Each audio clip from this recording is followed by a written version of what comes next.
Artora vous propose 3 minutes d'art.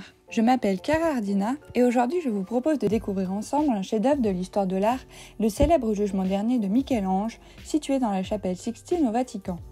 Peintre du plafond, Michel-Ange réalise également cette gigantesque fresque de 1536 à 1541. Occupant toute la surface de la paroi, la fresque s'étend sur un mur vaste de 16 mètres de haut sur 13 mètres de large en forme de double lunette.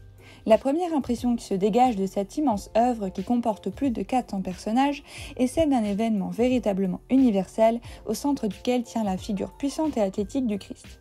C'est un assemblage extraordinaire de postures et de mouvements, grappes humaines mêlées et êtres apeurés. Le Christ est représenté jeune, athlétique, imberbe. Michel-Ange crée une image du Christ totalement nouvelle, une tête apollinienne sur un torse herculéen, dans une posture hésitante.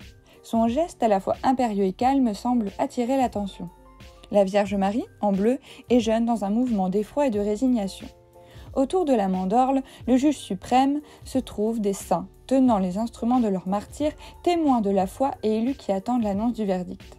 On peut reconnaître au pied les patrons de Rome, Saint Barthélemy tenant sa peau écorchée sur laquelle Michel-Ange est représenté, Saint Laurent avec son gril, Saint Pierre, Saint Jean-Baptiste, Sainte Catherine d'Alexandrie, Saint Sébastien et Sainte Blaise.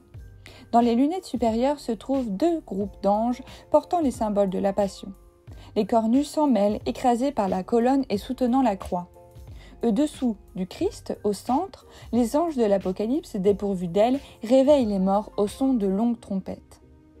Dans la partie gauche de la fresque, le mouvement est ascendant. Les élus ressuscitent et leurs corps se reforment par le son des trompettes. Ils sortent de terre et s'élèvent vers Dieu, aidés par des anges, et rejoignent ensuite les saintes, vierges, martyrs et héroïnes. Dans le registre inférieur droit, les damnés, rejetés par les anges et tirés vers le bas par les démons, sont aspirés par l'enfer et s'entassent sur la barque du menaçant nautonnier Charon. Sur la rive les attend l'enfer, Minos avec le regard noir, prince de l'Hadès, le corps enroulé d'un reptile. Une figure se détache du groupe des damnés.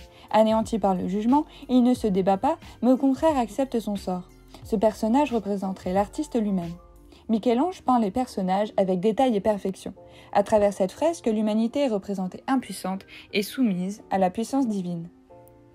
Les visages sont très perçants et donnent une atmosphère de douleur à l'œuvre. On ressent de l'angoisse, de l'anxiété, de la douleur, de la peur et de la détresse. Michel-Ange élimine radicalement l'idée du paradis. Il atteint dans cette scène un sommet jamais surpassé de terribilità. Véritable génie, Michel-Ange a su représenter les passions humaines, chef-d'œuvre sur la thématique de l'ange et du démon, de la divinité et de l'horreur, qui sont mêlés entre eux par la torsion des corps. À bientôt!